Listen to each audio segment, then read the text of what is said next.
All right. Stunt workers. We've brought a number of stunt workers to the show, and we always enjoy bringing the background artists onto the show. Zombiepalooza Radio is all about background, and so I get to go back to my roots. We're going to go, and we have a panel of 6, and we're going to go one at a time.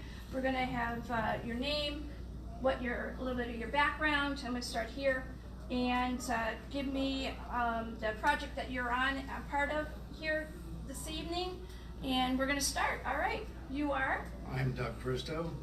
I'm currently on filming with the Gary Jones with Death Row 13. Right? Escape from Death Block 13. I'm sorry. I've started in martial arts about 4 years old. I carry 3 different black belts. I was a kickboxer for many years, and then I became a professional wrestler. And that's where I got my start in stuntman work. Thank you very much. Appreciate it. All right, go ahead. Yes, my name is Jimmy Lee, and the current project I'm working on is with Gary Jones, such as him, with the Escape from Death Block 13, doing stunts, fight choreography, looking ugly and mean. But I've been in the professional wrestling business for 29 years, and when I was in my youth, did some work with WWF, which is now WWE. Traveled all over the place in my career, and now I train students and stunt fighters and stuff at my school in Mansfield. I actually train wrestlers to help them get their start in the wrestling. Okay, you. I just had a person who's done a little bit of time in wrestling himself. Say hi. Hi. That's Jason that wants to say hi. Okay, all right. We're gonna try and get through this as quickly as we can, because I'm sure these gentlemen have other things that they need to do. We are wanting questions though, so hang tough, okay? Give me a hot minute. All right, go ahead, and thank you. I'm Jademan James. I'm working with Gary Jones as well with the rest of these guys. I've been doing professional wrestling for about 10 years now, and I have a couple years in multiple other martial arts. So And your first name again is, please? Jademan. Jademan? Yes.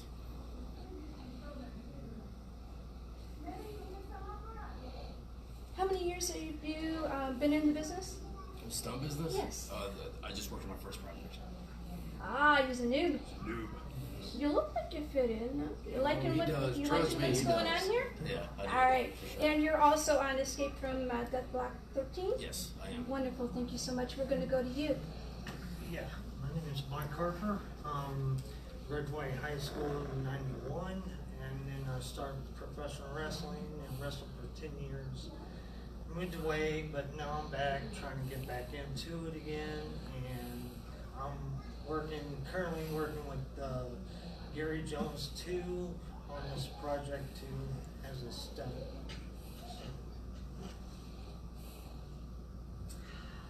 High school all over again. I don't know what it is, but I'm going to find out. Sleep deprivation. I'm a vampire. I know all about sleep deprivation. All right, go ahead. My name is Matt Price. I've been a professional wrestler for 8 years. I started off with film work, doing Escape Plan 3 with Sylvester Stallone and Dave Bautista, and then I just currently started working on with Gary Jones with Escape from Death Block 13, doing stuff. All that good stuff, beating people up, getting beat up. Kind of a thing. Kind of a Like it. thing. Kind of a thing. All right. Go ahead, sir. Well, I'm going to continue the trend. My name is Jacob Southwick. I'm going to continue the trend. I'm currently working with Gary Jones on Escape from Death Block 13. I was a 2-time All-American wrestler in college, as well as a pro wrestler for the last 8 years. The last 5 of which I've spent with the WWE, having time on NXT and different pay-per-views and such. Other than that, I have some reenacting experience with Civil War, War of 1812, as well as Viking fighting experience. Okay, thank you so much. I appreciate you. I'm going to need to just writing your last name again, sir. Southwick, like the direction and then a candle. Oh, cool. Pretty easy. All right. All right, guys. Kind of candle. Sorry. Oh, no. You know what? This reminds me of a couple of shows that I do. Now, my show is 5 hours long when I do it. It's once a week. So can you imagine getting all kinds of people together and doing, following little ducks in a row? Yes. And a lot of times we have men that are service, or they work in as a policeman, or they're in heavy industry, that kind of thing. And they get together, they get to see each other, and they're like, hey, yeah, and then something will kick off, and then it'll just go on a roll. So It's kind not of used serious. to it. It's a camaraderie. It's a brotherhood. Yes, absolutely. Let's talk about that. All right, so when you work in film production, you have to be very, very aware of everybody's position and the kinds of stunts that they're doing, and their background, their amount of years in working in the film, and making sure that they know what they're doing. But the ones that have been in it the longest have to make sure that the new people that come in, they do it safely, and they make sure that nobody gets hurt and everybody gets to go home, not in an ambulance. There's a great parallel with the movie business and the wrestling business when it comes to that, as far as experience and getting, say an experienced wrestler is in there with a new guy, and they just get in there, they click together. Same with with stunt fighting or Right. action stunts. If we've worked together, and I know even if I just know his background, we know we're going to have each other's lives in each other's hands and safety, and we're going to be able to just play off of that. And whether we have asked of a choreographed scene or just ad-lib a fight scene, and wrestlers are actually pretty good at ad-libbing fight scenes on the fly, even. Right. So to make it a little more spontaneous, Right. if you will. So and everybody here, proud of everybody here, and actually 3 of these guys are my students that I train in the wrestling business. So and each one of these guys kick butt, and they make me proud in the movie business as well with what I've seen so far. When you go and you know that you've taught someone how to do a particular stunt, because each stunt is different, Yes. when you go and you know that it's a particularly difficult stunt and you see that they've executed it well, they don't just get to do it one time. They have to do it over and over and over again. Absolutely. What is that like for you, being the new kid on the block, having to do these stunts over and over and over again? I feel like I'm at home, just like the first time I felt when I stepped in the wrestling ring. Just such a warming feeling for me. I don't know. Maybe I'm a little messed up. I like to get thrown around. What was one of the most difficult stunts that you had to do by yourself in Escape from Death Block 13? Something that maybe you had some perhaps apprehension about. They really don't want us to go too hard, and that's really hard for me. So it wasn't. So you were kind of maybe concerned about the fact that you had to hold back some and you couldn't go all the way. You do that in martial arts. I have a martial arts background, and when we go to do tournaments, you're supposed to make it look good, but you're not supposed to do what you really want to do. Right. And every once in a while, especially when I was new, I'd go a little farther than I should. Yeah. Feels good. Yeah. Exactly. But you really do, you have to rein it in, and you have to make sure that you're not going to hurt either yourself or a fellow actor or another stunt guy. And plus, you too, know. the directors, they don't want you to get hurt because they got more scenes to Right. film with you. Right. All right, so talk to me, about,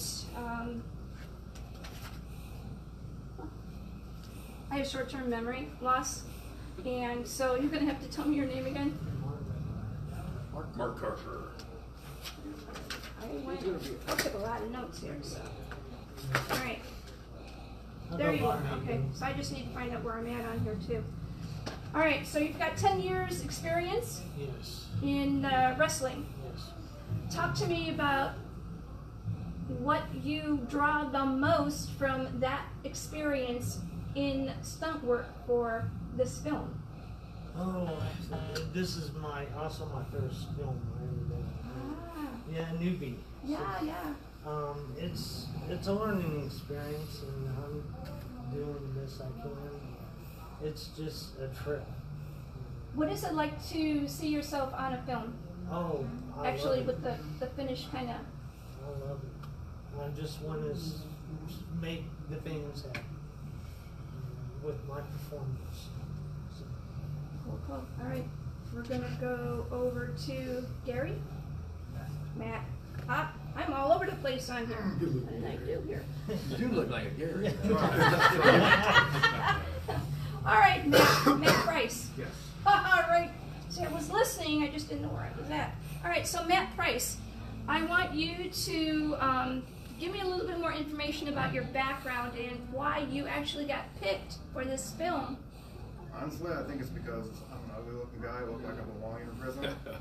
I got this mean old scar on my forehead here from bashing myself in the head with a baseball bat. So yeah. Yeah, it was beautiful. And was this on set that you did that, or? no, this was during a wrestling event. This was actually my comeback show from breaking my neck. 1,000 people in attendance. My comeback show from breaking my neck, and I'm coming and I'm going to hit this guy with a baseball bat, and he moved. There was so much momentum behind the baseball bat. It came off the ring and bounced back into me in the head. Split me open. Oh. It was pretty intense moment. So you really wanted to give the fans a good show. I did. I gave them gave blood. them blood. I gave them blood. How, you know, I wore out my rewind button. have you ever on a set bled? Not on set, no. And Just what do you attribute that to? to not bleeding? To not bleeding? Well, I attribute it to luck, really. Not skill. Look at that. That's honest. I like that. I'm pretty good. I'm pretty accident prone. I've been accident prone my whole life. When I broke my neck, that was literally my 12th broken bone in my life.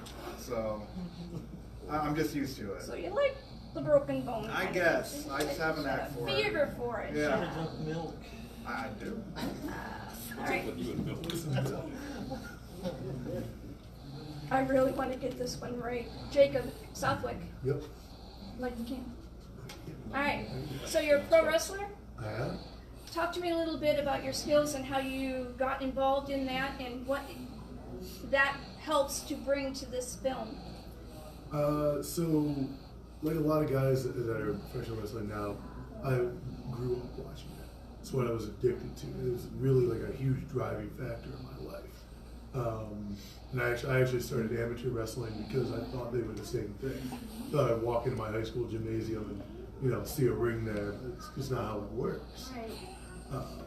It got me into college, and that's when I ended up meeting Jimmy. I reached out to him because I really, really looked forward to getting that training. And it just so happened that, still doing my wrestling in college, I got the right eyes on me, and I had the opportunity to move up into the WWE and be able to really go out there and perform in front of thousands of fans every night. And it's such a surreal feeling to be able to be out in front of that many people and be able to do what we do and what we love to do for a living. Right. And so when I got the opportunity to be on this movie, Escape from Death Block 13, honestly, I really just wanted to come check it out. I wanted to see how it was being on set, how it was being able to fight in a movie, and be a part of this bigger picture. And honestly, I fell in love with it, and it was an amazing experience. That's why I'm here. So I want to be able to bring that out. I want to be able to follow this career path, and be able to do wrestling and hopefully more acting and stunts and do those side by side. I have a question, surprisingly. Anybody here ever gotten bullied when they were in high school or in younger? All right. A lot of what we do on Zombiepalooza Radio is we're very supportive against the anti-bullying kinds of things, and I'm always looking for ways to bring larger names to the anti-bullying front that we have. We brought children on that are 5, 6 years old that are getting bullied for what? They're smart or they're cute or they got something going on, or maybe they're not exactly smart and cute, and they have some kind of deformity or something like that. And it's really important for us as a older generation to be able to stand up for them. And so I want to get a little bit about those who have been bullied, and talk to me about how important it is to have a group like this that you not only fit in, you really truly feel like you belong. And so let's go with you, sir. Well, I feel like when I got bullied, I was very young, and I just felt so afraid all the time. And ever since I got in pro wrestling, it just evolved. Like, I don't get bullied hardly ever, and it's just a sad feeling in school that when you get bullied like you do, it's very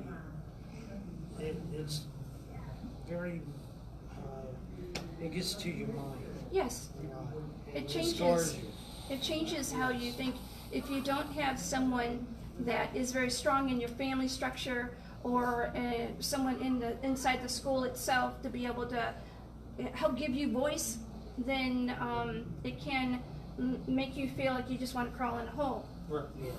We have a lot of people that also that we're a part of who get so bullied that they take their lives. And what we try to do here is we try to give them a place of solace and a place of camaraderie, and getting together in productions like this. They feel not only like they fit in, but that they truly belong. People are listening to what they have to say. What was it like for you when you finally had a group that listened to what you thought? Honestly, it's very encouraging. Very encouraging. It becomes a new family. Yeah. And it's not bullying. It's not saying, hey, you can't do. It's here. Let me show you how to do. And build your self-esteem. It's awesome. Which we were talking about on the set of doing the Gary Jones film. Pro wrestlers in essence are just a group of freaks who got together, and you got to kind of be a little crazy to get in the wrestling business for one. I mean, it's a little bit of an interesting kind of thing going on. Who wants to naturally fall 10, 20 feet in the air to the mat below? But anyways, so we kind of like the island of misfits, kind of. Kind of like the military. Yeah. Yes. We're all characters. When I met a girl, in Ohio, I moved to Kentucky for 16 years. Then I quit wrestling. But in 2001, I started wrestling in Kentucky just for one show. And but it wasn't a legitimate wrestling. Yeah. Well, these guys took me for granted, and they. It happens, They right? Because he was an outsider in their little local company, they beat him up. Yeah, and I told my wrestling family they want to come So down. let's just say we took care of business. That's all. Yeah. We'll leave it at that. Yeah. Do what you gotta do. Yeah. All right. Did you have something to add? Basically, when I was a kid, I was bullied. It was just mainly because my mom and I, we kind of like flip back and forth between school districts quite a bit. So it was just always like the new kid. So that was the thing. Target the new kid. Right. Make his life living hell. And it's kind of like that, honestly, up to the point where I met this guy in middle school, and we bonded over professional wrestling, and ever since then, it's just one thing led to another, and here I am with this crazy group of wrestlers who I call my brothers. You know what I like about this group here? Don't make me cry, damn it. I've spoken to a lot of people over the past 5 years, and from all over the globe. And I very often bring groups of people together, some that have only heard their voice maybe through a phone or something like that, and they've never seen each other. And they get together and they can actually see the people. It causes it's almost magic. And you can see how everything flows the way that it does. And in this group here, it looks like you guys have known each other for like forever, because there is emotion that I see where you actually give a damn about what's going on. If you got hurt, or anybody here got hurt in either stunt work or on the streets or whatever, these people, as fast as they could get there, they'd get there. They do that for you. It's like a code. It's an And anybody here. That's amazing. Anyone else have anything that they'd like to share about bullying? Actually, when I was a kid, like in elementary school, being a redhead, redheaded stepchild, or you're this, you're that, redheaded, you're a freak. I mean, I was like, in elementary school, I was one of maybe 3 redheaded kids in the school at the time. Then middle school came, and I grew up a little more, and I got bigger. I was talking about middle school years when I became the bully of the bullies. And not in a sense where I'm harassing them, but if I see them bullying somebody. No, that happens. Yes. A lot of times when young people get bullied, if they don't have any kind of support structure, they will eventually get so overwhelmed that they then become the bully. But what you did was you took it and you went and said, I know how that feels, that sucks. Let me help you. Once you come take care of somebody a little more your size or bigger than this guy or that guy, well, it's okay. It's cool, man. It's cool, Jimmy Lee. It's cool.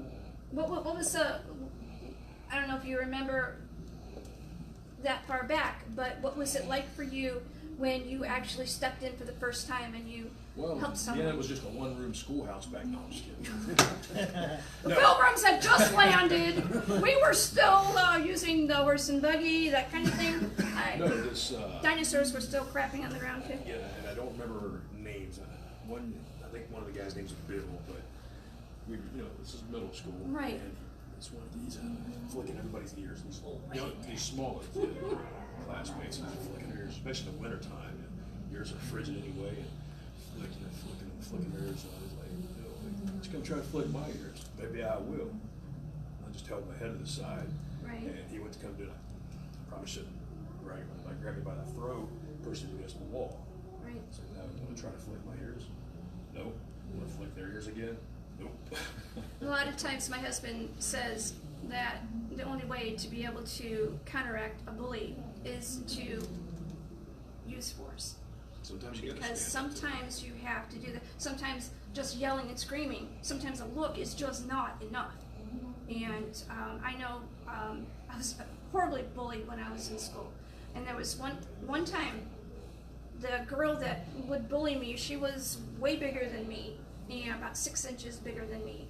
And she would bully me every day, and she would have her friends hit me and do all kinds of other crazy things.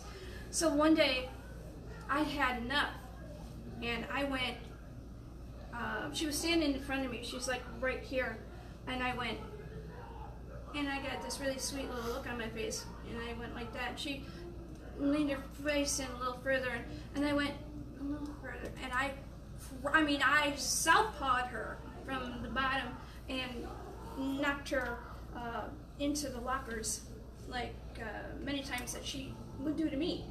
And she had this look on her face. She cracked me around a little bit more after that, but she never touched me again after that.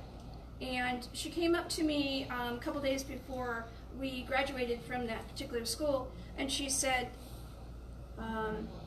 that she wanted to tell me thank you. And I said, for what? And she goes, because you stood up for yourself. I was waiting for you to do that.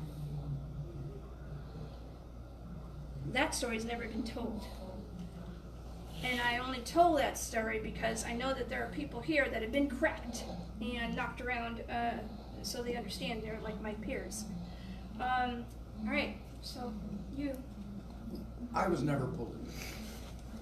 And one of the reasons was it was because of my background in martial arts. I started when I was 4 years old. A lot of people knew my background. But I learned over the years, I've watched a lot of my friends that were bullied. Right. And I stood up for them. And the one thing I'll tell all those kids, everyone out there, young, old, kids, or an adult, you have to stand up for yourself. And you have to stand up for each other. Because if you allow it, you're as guilty as it. I learned that a long time ago. I allowed it for a while, to the point that I felt guilty. And once you start feeling guilty, that means you could have done something.